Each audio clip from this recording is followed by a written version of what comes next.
ਚਰਨਜੀਤ ਜੀ, ਸਤਿ ਸ਼੍ਰੀ ਅਕਾਲ। ਹਾਂਜੀ, ਸਤਿ ਸ਼੍ਰੀ ਅਕਾਲ ਭਾਜੀ। ਪਹਿਲਾਂ ਤਾਂ ਦੋਨਾਂ ਭਾਜੀਆਂ ਨੂੰ ਸਤਿ ਸ਼੍ਰੀ ਅਕਾਲ। ਹਾਂਜੀ ਭਾਜੀ, ਮੇਰਾ ਭਾਜੀ ਕੁਐਸਚਨ 2 ਸੀ ਨਾ, 2 ਮਹੀਨਿਆਂ ਤੱਕ ਪਹਿਲਾਂ ਕਾਲ ਲੱਗੀ ਆ। ਤੇ ਭਾਜੀ ਮੇਰੀ 2015 ਚ ਆਇਆ ਸੀ ਮੈਂ, ਤਾਂ ਮੇਰੀ ਪਹਿਲੀ ਤਰੀਕ 2022 ਚ ਸੀ। ਤੇ ਭਾਜੀ ਮੈਂ ਆਪਣੇ ਪੇਪਰ ਜਿੱਦਾਂ ਸਾਰੇ ਸਬਮਿਟ ਕਰਤੇ ਸੀ, ਤਾਂ ਉਦੋਂ ਮੁੜ ਕੇ ਮੇਰੀ 3-4 ਵਾਰ ਤਰੀਕ ਚੇਂਜ ਹੋ ਗਈ ਹੈ ਜਿੱਦਾਂ ਨਾ। ਤੇ ਮੁੜ ਕੇ ਮੇਰੇ ਫਾਦਰ ਸਾਹਿਬ ਨੇ ਮਤਲਬ ਉੱਥੇ ਜੀ ਧਰਨੇ ਦੇ ਵਿੱਚ ਵੀ ਗਏ ਸੀ, ਤਾਂ ਉਹਨਾਂ ਦੇ ਸੱਟ ਲੱਗ ਗਈ ਸੀ, ਤਾਂ ਉਹਨਾਂ ਨੇ ਟਾਇਰ ਦਾ ਬੂਠਾ ਕੱਟਣਾ ਪਿਆ ਸੀ। ਤਾਂ ਭਾਜੀ ਉਹ ਕਿੱਦਾਂ ਮੈਂ ਹੁਣ ਐਡ ਕਰ ਸਕਦਾ ਵਿੱਚ ਜਾਂ ਕਿੱਦਾਂ? ਹਾਂਜੀ ਭਾਜੀ, ਬਿਲਕੁਲ ਐਡ ਕਰ ਨਹੀਂ ਸਕਦੇ, ਐਡ ਕਰਨਾ ਚਾਹੀਦਾ ਵਾ ਤੁਹਾਨੂੰ। ਠੀਕ ਹੈ ਭਾਜੀ। ਤੇ ਮੇਰਾ ਇੱਥੇ ਸੈਨ ਫਰਾਂਸਿਸਕੋ ਕੇਸ ਆ ਭਾਜੀ, ਆਪਣਾ ਕ੍ਰਿਸਚਨ ਸਟੀਵਨ ਐਮ ਜੱਜ ਆ, ਆਈ ਥਿੰਕ 2021 ਚ ਨਵੇਂ ਆਏ ਆ ਇੱਥੇ ਕੈਲੀਫੋਰਨੀਆ ਚ। ਹਾਂਜੀ ਭਾਜੀ, ਜਿਹੜੇ ਨਵੇਂ ਜੱਜ ਆ ਨਾ, ਸਾਰੇ ਜੱਜ ਤਕਰੀਬਨ ਜਿਹੜੇ ਨਵੇਂ ਜੱਜ ਆ ਨਾ, ਰੇਟਿੰਗ ਜਿਹੜੀ ਸੈਨ ਫਰਾਂਸਿਸਕੋ ਦੀ ਠੀਕ ਆ, ਕੋਈ ਮਾੜਾ ਨਹੀਂ ਹੈਗਾ। ਠੀਕ ਹੈ ਭਾਜੀ। ਜਿੱਦਾਂ ਭਾਜੀ ਉਹਦੇ ਮੇਰੇ ਕੋਲ ਪਿਕਚਰਸ ਹੈਗੀਆਂ, ਤਾਂ ਆਪਾਂ ਪਿਕਚਰਸ ਐਡ ਕਰ ਸਕਦੇ ਨਾਲ ਹਨਾ ਜੀ।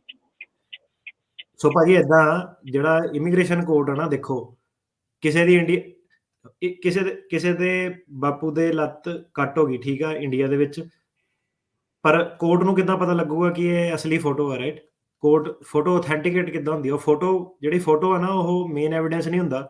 ਜਿਹੜਾ ਮੇਨ ਐਵੀਡੈਂਸ ਆ ਨਾ, ਬਾਪੂ ਦਾ ਐਫੀਡੇਵਿਟ ਲਾਉਣਾ ਪੈਣਾ, ਜਿਹੜਾ ਟ੍ਰੀਟਿੰਗ ਫਿਜ਼ੀਸ਼ੀਅਨ ਆ, ਡਾਕਟਰ, ਉਹਦਾ ਐਫੀਡੇਵਿਟ ਲਾਉਣਾ ਪੈਣਾ, ਉਹਦੇ ਨਾਲ ਫੋਟੋਆਂ ਜਿਹੜੀਆਂ ਉਹ ਲਾਓ, ਫਿਰ ਉਹ ਜਿਹੜਾ ਅਥੈਂਟੀਕੇਟ ਹੋਣਾ। ਕੱਲੀਆਂ ਪਿਕਚਰ ਨਾਲ ਨਹੀਂ ਕੁਛ ਬਣਨਾ। ਤੇ ਸੇਮ ਰੀਜ਼ਨ ਆ ਕਿ ਤੁਸੀਂ ਕਹਿੰਦੇ ਹੋ ਕਿ ਘਰ ਦੇ ਧਰਨੇ ਤੇ ਗਏ ਸੀਗੇ, ਉਹ ਫੋਟੋ ਦੇ ਵਿੱਚ ਸਿਰਫ ਇਹ ਪਤਾ ਲੱਗਦਾ ਕਿ ਕੋਈ ਬੰਦਾ ਧਰਨਿਆਂ ਤੇ ਗਿਆ, ਉਹਦੇ ਵਿੱਚ ਇਹ ਨਹੀਂ ਪਤਾ ਲੱਗਦਾ ਕਿ ਇਹ ਬੰਦੇ ਦੇ ਘਰ ਦੇ ਆ। ਸੋ ਏਦਾਂ ਕਿ ਤੁਹਾਨੂੰ ਇਹ 3-4 ਚੀਜ਼ਾਂ ਜਿਹੜੀਆਂ ਸਾਰੀਆਂ ਇਕੱਠੀਆਂ ਜਿਹੜੀਆਂ ਉਹ ਆਪਣੀਆਂ ਪ੍ਰੈਜ਼ੈਂਟ ਕਰਨੀਆਂ ਪੈਣੀਆਂ, ਪੈਕੇਟ ਜਿਹਾ ਬਣਾ ਕੇ, ਤੇ ਡਾਕਟਰ ਦੀ ਲੈਟਰ ਉਹਦੇ ਵਿੱਚ ਜ਼ਰੂਰ ਲਾਣੀ ਹੈ, ਜਾਂ ਐਫੀਡੇਵਿਟ ਡਾਕਟਰ ਦਾ। ਠੀਕ ਹੈ ਜੀ, ਠੀਕ ਹੈ ਭਾਜੀ, ਥੈਂਕ ਯੂ ਜੀ। ਤੇ ਭਾਜੀ ਮੇਰਾ ਦੂਜਾ ਕੁਐਸਚਨ ਸੀ ਮਾੜਾ ਛੋਟਾ ਜਿਹਾ।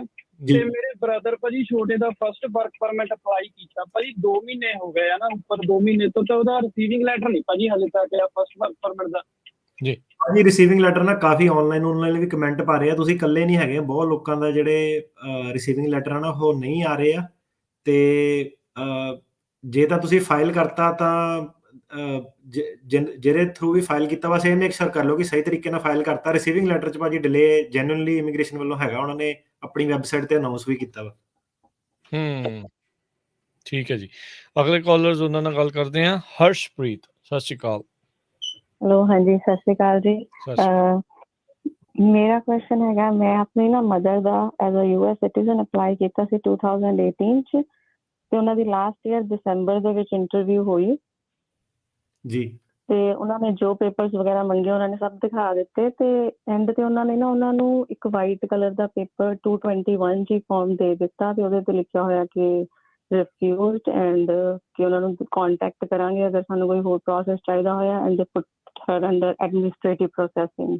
ਜੀ। ਨੈਕਸਟ ਡੇ ਉਹਨਾਂ ਨੂੰ ਈਮੇਲ ਕਰਕੇ ਉਹਨਾਂ ਨੇ ਹੋਰ ਪੇਪਰਸ ਵੀ ਮੰਗੇ, ਤੇ ਉਹਨਾਂ ਨੇ ਉਹ ਜਨਵਰੀ 7 ਨੂੰ ਸਬਮਿਟ ਵੀ ਕਰਵਾ ਦਿੱਤੇ। ਤੇ ਉਸ ਤੋਂ ਬਾਅਦ ਕੋਈ ਅਪਡੇਟ ਨਹੀਂ ਆ ਰਿਹਾ ਉਹਨਾਂ ਦੇ ਪ੍ਰੋਸੈਸਿੰਗ ਦਾ। ਈਮੇਲ ਕਰਕੇ ਇੱਕ ਅੱਧੀ ਵਾਰੀ ਪੁੱਛਿਆ, ਬਟ ਉਹ 'ਚ ਇਹੀ ਕਹਿੰਦੇ ਆ ਕਿ ਬਸ ਵੇਟ ਕਰੋ, ਇਹ ਕੇਸ ਟੂ ਕੇਸ ਹੁੰਦਾ ਕਿ ਕਿੰਨਾ ਟਾਈਮ ਲੱਗੇਗਾ। ਤਾਂ ਇਹੀ ਪੁੱਛਣਾ ਹੈ ਕਿ ਵੀ ਇਹਦੇ 'ਚ ਵੇਟ ਹੀ ਕਰਨੀ ਹੈ ਕਿ ਕੁਛ ਅਟਰਨੀ ਹਾਇਰ ਕਰਨਾ ਚਾਹੀਦਾ ਸਾਨੂੰ? ਨਹੀਂ, ਇਹਦੇ ਵਿੱਚ ਅਟਰਨੀ ਕੁਛ ਨਹੀਂ ਕਰ ਸਕਦਾ, ਸੋ ਅਟਰਨੀ ਹਾਇਰ ਕਰਕੇ ਤੁਹਾਨੂੰ ਨਹੀਂ ਕੋਈ ਫਾਇਦਾ ਹੋਣਾ ਇਸ ਵੇਲੇ। ਸੋ ਵੇਟ ਹੀ ਤੁਹਾਨੂੰ ਜਿਹੜੀ ਉਹ ਕਰਨੀ ਪੈਣੀ ਆ। ਤੇ ਜਿਹੜੀ ਸਾਡੇ ਕੋਲ ਵੀ ਹੁਣ ਕੋਈ ਟੂਲ ਨਹੀਂ, ਪਹਿਲਾਂ 2-3 ਸਾਲ ਪਹਿਲਾਂ ਹੋਰ ਗੱਲ ਸੀਗੀ, ਵਕੀਲ ਹਾਇਰ ਕਰਦੇ ਸੀਗੇ ਆਪਾਂ, ਏਜੰਸੀਆਂ ਵਗੈਰਾ ਉਦੋਂ ਹੁੰਦੀਆਂ ਸੀਗੀਆਂ, ਉਹਨਾਂ ਨੂੰ ਕਹਿ ਕੇ ਐਕਸਪੀਡੀਏਟ ਕਰਾ ਦਿੱਤਾ ਸੀਗਾ। ਸੋ ਹੁਣ ਅਟਰਨੀਜ਼ ਦੇ ਕੋਲ ਵੀ ਕੋਈ ਆਪਸ਼ਨ ਨਹੀਂ ਹੈਗੀ ਅੰਬੈਸੀ ਵਾਲੇ ਪ੍ਰੋਸੈਸ ਫਾਸਟ ਕਰਾਉਣ ਦੀ। ਸੋ ਇਹਨੂੰ ਤੁਸੀਂ ਇੱਦਾਂ ਹੀ ਰਹਿਣ ਦਿਓ, ਫਿਲਹਾਲ ਵੇਟ ਹੀ ਕਰਨੀ ਪੈਣੀ। ਥੈਂਕ ਯੂ ਜੀ। ਹਾਂਜੀ, ਇੱਕ ਮਤਲਬ ਉਹਦੇ ਵਿੱਚ ਉਹਨਾਂ ਨੇ ਕੁਝ ਵੀ ਐ ਲਿਖਿਆ ਨਹੀਂ ਹੈਗਾ ਕਿ ਉਹਨਾਂ ਦਾ ਕਿਉਂ ਉਹਨਾਂ ਨੇ ਅੰਦਰ ਐਡਮਿਨਿਸਟ੍ਰੇਟਿਵ ਪ੍ਰੋਸੈਸਿੰਗ ਪਾ ਦਿੱਤਾ ਹੈਗਾ ਜੀ।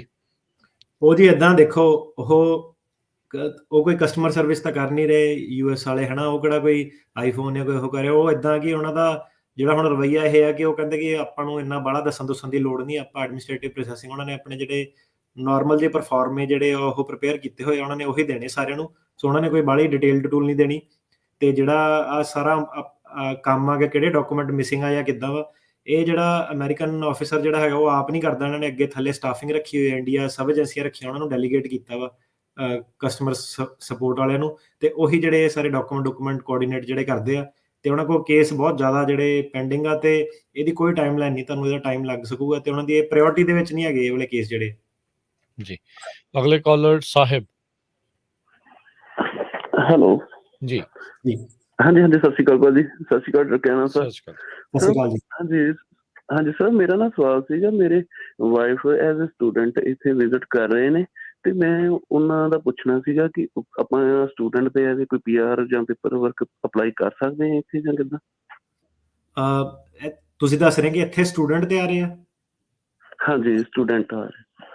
ਸੋ ਭਾਜੀ ਇੱਥੇ ਨਾ ਅਮਰੀਕਾ ਦੇ ਵਿੱਚ ਡਾਇਰੈਕਟ ਕੋਈ ਇਮੀਗ੍ਰੇਸ਼ਨ ਆਪਸ਼ਨ ਨਹੀਂ ਹੁੰਦੀਆਂ ਕੈਨੇਡਾ ਵਾਂਗੂ ਜਿੱਦਾਂ ਉੱਥੇ ਕਰ ਸਕਦੇ ਆ। ਸੋ ਇੱਥੇ ਜਿਹੜੀਆਂ ਆਪਸ਼ਨਸ ਹੈਗੀਆਂ ਉਹ EMPLOYER ਦੇ ਥਰੂ ਜਾਣਾ ਪੈਂਦਾ, H1B ਵੀਜ਼ਾ ਸਾਰਾ, ਤੇ ਕਾਫੀ ਲੰਬਾ ਚੌੜਾ ਜਿਹੜਾ ਉਹਦਾ ਪ੍ਰੋਸੈਸ ਆ। ਸੋ ਸ਼ਾਰਟ ਆਨਸਰ ਇਹਦਾ ਇਹ ਹੈ ਕਿ ਆਪਣੇ ਆਪ ਨਹੀਂ ਕੋਈ ਕਰ ਸਕਦਾ ਤੇ ਉਹਨਾਂ ਨੂੰ ਪੜ੍ਹਾਈ ਖਤਮ ਕਰਨੀ ਪੈਣੀ, ਵਰਕ ਪਰਮਿਟ ਮਿਲੂਗਾ, ਫਿਰ H1B ਤੇ ਜਾਣਾ ਪੈਣਾ, ਫਿਰ ਗ੍ਰੀਨ ਕਾਰਡ ਹੋਣਾ, ਤੇ ਉਹ ਜਿਹੜਾ ਗ੍ਰੀਨ ਕਾਰਡ ਆ ਉਹ 12 ਤੋਂ 15 ਸਾਲ ਮਿਨੀਮਮ ਲੱਗਦੇ ਆ ਅਮਰੀਕਾ ਦੇ ਵਿੱਚ। ਠੀਕ ਹੈ ਜੀ, ਥੈਂਕ ਯੂ। ਅਗਲੇ ਕਾਲਰ ਬਲਜਿੰਦਰ। ਹਾਂਜੀ ਹਾਂਜੀ ਭਾਈ, ਸਤਿ ਸ੍ਰੀ ਅਕਾਲ ਦੋਨਾਂ ਭਰਾਵਾਂ ਨੂੰ। ਸਤਿ ਸ਼੍ਰੀ ਸਤਿ ਸ਼੍ਰੀ ਅਕਾਲ ਜੀ। ਪਹਿਲਾਂ ਤੁਹਾਨੂੰ ਤੁਹਾਡਾ ਬਹੁਤ ਬਹੁਤ ਥੈਂਕ ਯੂ, ਤੁਸੀਂ ਸਾਰਿਆਂ ਨੂੰ ਜਾਣਕਾਰੀ ਦਿੰਦੇ ਆ ਸਾਰਿਆਂ ਦੇ ਕੇਸਾਂ ਦੇ ਬਦਲੇ 'ਚ। ਜੀ ਤੇ ਦੂਜੀ ਗੱਲ ਇਹ ਆ ਵੀ ਮੈਂ ਆਪਣੀ ਸਿਸਟਰ ਦਾ ਬਲੱਡ ਰਿਲੇਸ਼ਨ ਤੇ ਕੀਤਾ ਸੀ 2005 'ਚ ਅਪਲਾਈ। ਜੀ ਉਹ ਮੁੰਡਾ ਇੱਕੋ ਹੀ ਆਪਣਾ ਤੇ ਭਾਣਜਾ, ਤੇ ਉਹਦਾ 2009 ਦੇ ਵਿੱਚ ਅਪਰੂਵ ਹੋਇਆ, ਉਦੋਂ 16 ਸਾਲਾਂ ਦਾ ਸੀ। ਠੀਕ ਹੈ।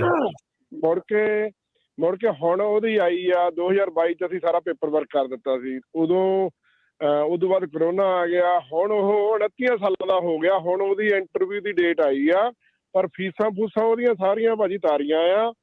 ਤੇ ਜਿੱਦਾਂ ਜਿਹੜੀ ਆਈ ਆ ਆਪਣੀ ਐਪਲੀਕੇਸ਼ਨ ਇੰਟਰਵਿਊ ਦੀ, ਉਹ ਤੇ ਭੈਣ ਭਣੋਈਏ ਨੂੰ ਐਲੀਅਨ ਨੰਬਰ ਮਿਲਿਆ ਆ, ਪਰ ਉਹਦਾ ਨਾਂ ਵਿੱਚ ਹੈਗਾ ਆ, ਪਰ ਉਹਦੇ ਮੂਹਰੇ ਐਲੀਅਨ ਨੰਬਰ ਹੈ ਨਹੀਂ। ਸਾਨੂੰ ਮਾੜਾ ਜਿਹਾ ਤਾਂ ਉਹਦੇ ਬਾਰੇ ਸਮਝਾਓ ਵੀ ਉਹਦੀ ਕੋਈ ਹੈ ਕੁਛ, ਜਿੱਦਾਂ ਦੇਖੋ ਇੱਕ ਹੋਣਾ ਸੀ ਨਾ। ਜਿੱਦਾਂ ਹੁਣ ਤੁਸੀਂ ਦੱਸਿਆ ਨਾ ਕਿ 2009 ਚ ਅਪਰੂਵ ਹੋਇਆ ਤੇ 5 ਚ ਫਾਈਲ ਕੀਤਾ ਸੀਗਾ, ਸੋ ਇਹ ਤੁਹਾਡੇ ਬਣ ਗਏ 4 ਜਾਂ 5 ਸਾਲ। ਸੋ 29 ਸਾਲ ਦੀ ਉਮਰ ਚ ਉਹ ਮਾਈਨਸ ਹੋਣੇ ਆ। ਸੋ ਮੇਰੇ ਹਿਸਾਬ ਨਾਲ ਕੀ ਹੋਣਾ ਕਿ ਇਹ ਆਪਣਾ ਏਜ ਆਊਟ ਹੋ ਗਿਆ, 21 ਸਾਲ ਤੋਂ ਉੱਤੇ ਦੀ ਉਮਰ ਕੰਸੀਡਰ ਕੀਤੀ ਜਾਣੀ ਆ। ਸੋ ਮੋਸਟ ਲਾਈਕਲੀ ਜਿਹੜਾ ਹੈਗਾ ਇਹਨੂੰ ਵੀਜ਼ਾ ਨਹੀਂ ਮਿਲਣਾ ਮੇਰੇ ਹਿਸਾਬ ਨਾਲ, ਜੋ ਤੁਸੀਂ ਦੱਸਿਆ ਮੈਨੂੰ। ਸੋ ਤਾਂ ਕਰਕੇ ਉਹਨਾਂ ਨੇ ਇਹਨੂੰ ਏਲੀਅਨ ਨੰਬਰ ਸਾਈਨ ਨਹੀਂ ਕੀਤਾ, ਕਿਉਂਕਿ ਇਹਦਾ ਵੀਜ਼ਾ ਨੰਬਰ ਅਵੇਲੇਬਲ ਨਹੀਂ ਹੈਗਾ। ਸੋ ਉਹਨਾਂ ਨੇ ਨਾਮ ਤਾਂ ਹੀ ਕਰਕੇ ਐਡ ਕੀਤਾ ਕਿ ਚਲੋ ਦੇਖਦੇ ਹਾਂ ਕਿ ਪਰ ਇਹਦਾ ਮੋਸਟ ਲਾਈਕਲੀ ਇਹ ਹੋਣਾ ਕਿ ਜਦੋਂ ਇਹਨੇ ਐਮਬੈਸੀ ਜਾਣਾ ਇਹਦਾ ਕੇਸ ਹੋਣਾ ਰਿਫਿਊਜ਼ ਕਰ ਦੇਣਾ। ਠੀਕ ਹੈ ਜੀ, ਥੈਂਕ ਯੂ ਬਲਜਿੰਦਰ ਜੀ। ਅਗਲੇ ਕਾਲਰ ਨਰਿੰਦਰ ਜੀ, ਸਤਿ ਸ਼੍ਰੀ ਅਕਾਲ। ਹਾਂਜੀ ਨਰਿੰਦਰ ਕੌਰ। ਹਾਂਜੀ ਭਾਜੀ ਸਤਿ ਸ਼੍ਰੀ ਅਕਾਲ ਜੀ। ਨਰਿੰਦਰ ਕੌਰ ਮੈਂ ਆ ਗਏ। ਨਰਿੰਦਰ ਕੌਰ ਆ ਗਏ ਫੋਨ ਤੇ ਜੀ ਇਦਾਂ ਨਹੀਂ, ਟਾਈਮ ਨਹੀਂ ਹੁੰਦਾ, ਪਲੀਜ਼ ਉਹਨਾਂ ਨੂੰ ਕੁਝ ਜਲਦੀ ਸਵਾਲ ਪੁੱਛੋ ਜੀ। ਹਾਂਜੀ ਭਾਜੀ ਸਤਿ ਸ਼੍ਰੀ ਅਕਾਲ। ਸਤਿ ਸ਼੍ਰੀ ਅਕਾਲ ਜੀ, ਪੁੱਛੋ ਜੀ ਸਵਾਲ।